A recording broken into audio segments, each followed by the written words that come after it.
ఆదిరెడ్డి గారు చెప్పే రివ్యూస్ హ్మ్. జెన్యూన్‌గా అనిపిస్తదా నీకు? అంటే ఆయనకి అనిపించిందని చెప్తారు జెన్యూన్‌గానే. కాకపోతే ఆయనతో ప్రాబ్లమ్ ఏంటంటే ఆయన చాలా మంచతను. నాకు తెలిసిన ఒకప్పుడు మేము బాగా మాట్లాడుకునేటోళ్ళం. ఇప్పుడంత లేదు. బాగా ఏదో గ్యాప్ గొడవ గూడా జరిగింది. చిన్న చిన్నవి అవుతా ఉంటాయి. సో, ఇప్పుడంతా లేదు. గ్యాప్ వచ్చింది బాగా. బట్ ఆయన చాలా మంచి పర్సన్. చాలా జెన్యూన్ పర్సన్ కూడా. కాకపోతే ఆయనకి ఏంటంటే ఇప్పుడు వన్స్ లోపలికెళ్లారు గదా ఆయన. ఇప్పుడు మేమంటే ఆల్రెడీ షోస్ అవన్నీ చూసాం. ఇప్పుడు నేను గాని, శ్రీను గాని, మిగతా వాళ్ళందరూ గాని, ఇప్పుడు నువ్వు కూడా కొన్ని షోస్ చేసావు ఒకప్పుడు. సో, మనందరికీ ఈ షోస్ అనే ప్యాటర్న్ ఐడియా ఉంది. So, end of the day వాళ్ళ వల్ల అంటే మనకి ఈ షోస్‌లో ఏవైతే ఫ్రెండ్‌షిప్స్ ఫార్మ్ అవుతాయో వాటి వల్ల పెద్ద యూజ్ ఏమీ లేదనేది మనకొక ఐడియా ఉంటది. ఏదో అక్కడక్కడ కొన్ని కొన్ని చోట్ల మాత్రమే ఆ ఫ్రెండ్‌షిప్స్ వర్కౌట్ అవుతాయి. మాక్సిమం 'బిగ్ బాస్' ఫ్రెండ్‌షిప్స్ కూడా నువ్వు బయటకొచ్చాక చూడు ఏమైనా ఉపయోగపడ్డాయా? వాళ్ళు గొడవలాడుకున్న సందర్భాలు గూడా ఉన్నాయి. 'అఖిల్', 'సోహెలే' బెస్ట్ ఎగ్జాంపుల్. అవునా?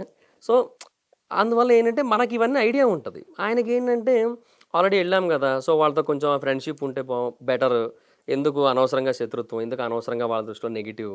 సో, వాళ్ళు కూడా ఈయనతో చాలా పాజిటివ్ ఉంటారు. ఈయనతో చాలా బాగుంటారు. మీ రివ్యూస్ చాలా బావుంటాయని ఆయన్ని ప్రైజ్ జేయడం, ఫ్యామిలీని అప్రిషియేట్ జేయడం ఇవన్నీ ఉంటాయి గదా! సో, ఇవన్నీ ఉన్న టైంలో ఇంకా ఆయనకు గూడా తెలియకుండా ఒక పాజిటివ్ వచ్చేస్తది. ఆయనకే కాదు ఎవరికైనా వస్తది ఈ ప్రపంచంలో. మంచితనం మనిషిలో కొద్దిగున్నా సరే వచ్చేస్తది.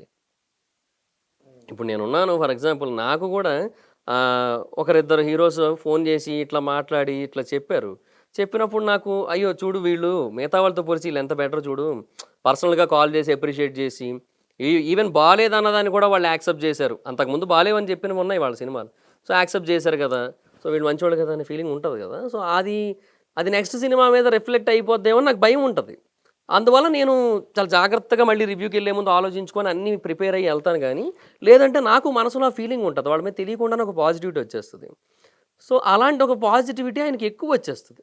వచ్చేసి ఆయన తెలియకుండానే అట్లా చెప్పేస్తుంటాడు. తర్వాత రెండోదేంటంటే ఆల్రెడీ బయట టూ మచ్ పాపులర్ పీపుల్ ఎవరైనా ఎళ్లారనుకో లోపలికి, అది కొంచెం ఆలోచిస్తారాయన. ఏముంది ఇప్పుడు వీళ్ళకి ఎందుకులే అంత నెగెటివిటీ చెప్పుకోవడం, అలాగే బయట ఫ్యాన్ బేస్ ఉంది కదా! అట్లా కూడా కొంచెం అనిపిస్తది.